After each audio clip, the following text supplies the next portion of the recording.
Mahkamah Kehormatan Dewan (MKD), DPR RI menyatakan bakal melanjutkan penanganan dugaan pelanggaran kode etik terhadap 5 anggota DPR yang sebelumnya telah dinonaktifkan oleh fraksi masing-masing.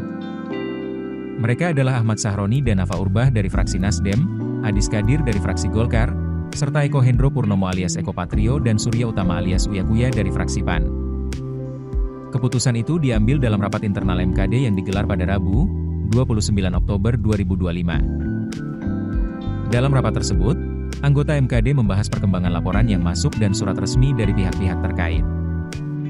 Ketua MKD DPR RI Nazarudin Degga mengatakan, kelima perkara itu telah terdaftar dengan nomor 39 PP 9 2025, 41 PP 9 2025, 42 PP 9 2025, 44 PP 9 2025, dan 39 PP 9 2025.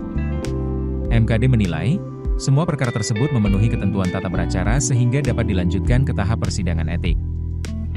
Dengan keputusan itu, MKD akan menjadwalkan sidang etik terhadap para anggota Dewan nonaktif tersebut. Dalam sidang, MKD berwenang memeriksa keterangan anggota DPR yang diadukan, pihak pelapor, serta bukti-bukti yang berkaitan dengan dugaan pelanggaran kode etik. 5 nama yang kini diproses MKD sebelumnya telah dinonaktifkan oleh partai mereka sejak awal September 2025. Penonaktifan ini dilakukan setelah gelombang kritik terhadap sejumlah anggota DPR memuncak. Pada periode 25 hingga 31 Agustus, publik menggelar aksi demonstrasi besar-besaran dan berujung kericuhan di sejumlah titik. 2 nama pertama datang dari Partai Nasdem, yakni Ahmad Sahroni dan Nafa Urbach. Keduanya dinonaktifkan pada 1 September 2025 setelah pernyataan publik mereka dianggap tidak sensitif terhadap situasi sosial.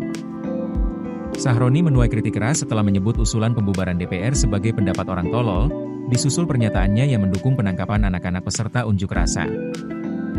Sementara, Nafa Urbach dikritik karena membela kenaikan tunjangan DPR dengan alasan kemacetan dari rumahnya di Bintaro ke Kompleks Parlemen Senayan.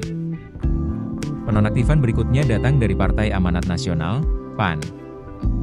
2 kadernya, Eko Patrio dan Uya Kuya, dinonaktifkan setelah aksi mereka berjoget seusai sidang tahunan MPR 2025 dinilai tak pantas. Di tengah kritik publik, Eko justru sempat mengunggah video menirukan aksi sondorek, yang semakin memperburuk reaksi masyarakat. Tak berselang lama, Partai Golkar turut menonaktifkan Wakil Ketua DPR RI Adis Kadir. Pernyataannya tentang kenaikan tunjangan DPR dianggap menyesatkan dan memantik kemarahan publik. Setelahnya, Adis mengakui bahwa data yang dikatakannya keliru dan menyampaikan permintaan maaf terbuka. Keputusan bisnis terbaik datang dari data, bukan tebakan. Mudah berlangganan Business Insight dengan subscribe with Google.